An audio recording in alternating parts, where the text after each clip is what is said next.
Welcome to Fantasy Stories. बहुत पुराने वक्त की बात है। पहाड़ों और नीली झीलों के दरमियान एक खूबसूरत रियासत थी जिसका नाम नूरिस्तान था। इस रियासत के बीच एक बुलंदो बाला किला था जिसकी सफेद दीवारें धूप में चमकती थीं और रात को चांदनी उन्हें शीशे की तरह रोशन कर देती थी। यहाँ एक प्यारी सी प्रिंसेस रहती थी जिसका नाम शहजादी अरीबा था। अरीबा बचपन से ही मुख्तलिफ थी।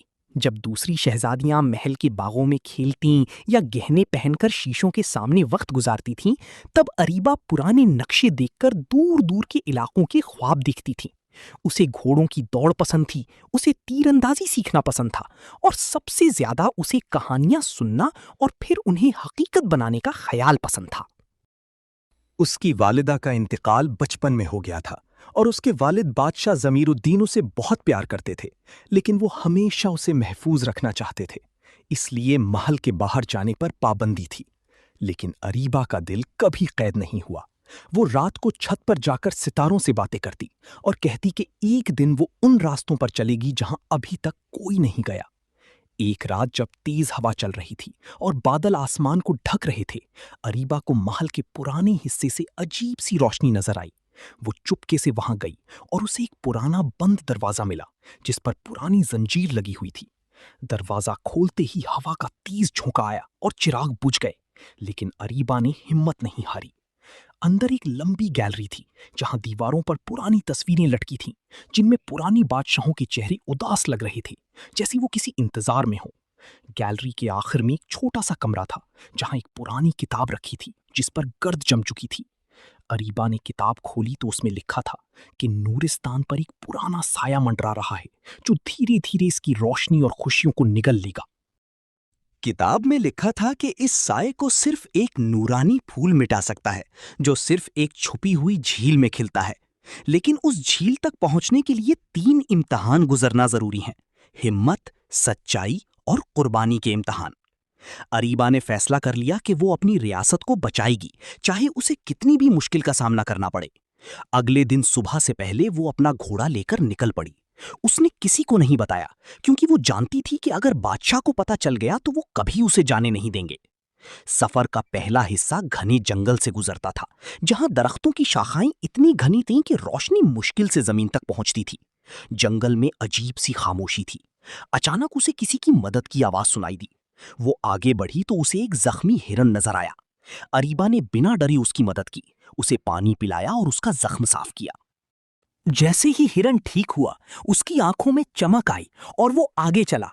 अरीबा समझ गई कि ये कोई आम हिरन नहीं बल्कि जंगल का रहनुमा है। वो उसके पीछे चलती गई और जंगल का रास्ता आसानी से पार कर लिया।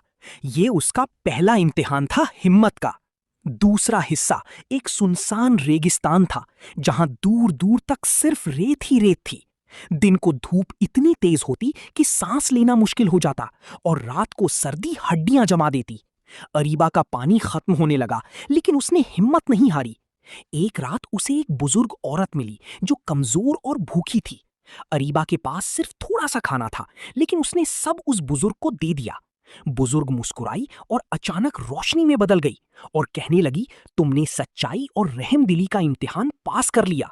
ये कहते ही उसने अरीबा को एक छोटा सा नूरानी पत्थर दिया जो अंधेरों में रास्ता दिखाता था और फिर गायब हो गई।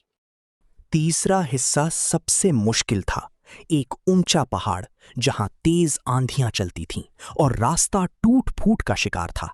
यहां अरीबा को अपनी सबसे बड़ी कुर्बानी देनी थी। जब वो ऊपर चढ़ रही थी तो उसका घोड़ा फिसलकर गिर गया और जख्मी हो गया। अरीबा के पास 2 रास्ते थे, या तो वो आगे बढ़कर अपना मिशन पूरा करे या अपने वफादार घोड़े के पास रुक जाए। उसने बिना सोचे अपने घोड़े को बचाने का फैसला किया। उसे नीचे लेकर आई और उसका इलाज किया। उस वक्त उसे लगा कि शायद वो अपना मकसद कभी पूरा नहीं कर पाएगी, लेकिन उसी लम्हे पहाड़ के अंदर से रोशनी। अरीबा ने अपनी आंखें बंद कीं और कहा कि अगर मेरी रियासत बच जाए तो मैं हर कुर्बानी देने के लिए तैयार हूं। जैसे ही उसने फूल को छुआ, एक तेज रोशनी फैल गई। साया चीखकर खत्म हो गया और फूल की रोशनी आसमान तक पहुंच गई। उस रोशनी ने पूरी रियासत को रोशन कर दिया। लोगों के चेहरों पर मुस्कुराहट वापस आ गई। दरख्त फिर से हरे हो गए, नदियां फिर से चमकने लगीं और महल फिर से रोशन हो गया। जब अरीबा वापस आई तो बादशाह और तमाम लोग उसे देखकर हैरान रह गए। वो सिर्फ एक नाजुक सी प्रिंसेस नहीं रही थी, बल्कि एक बहादुर और समझदार लीडर बन चुकी थी।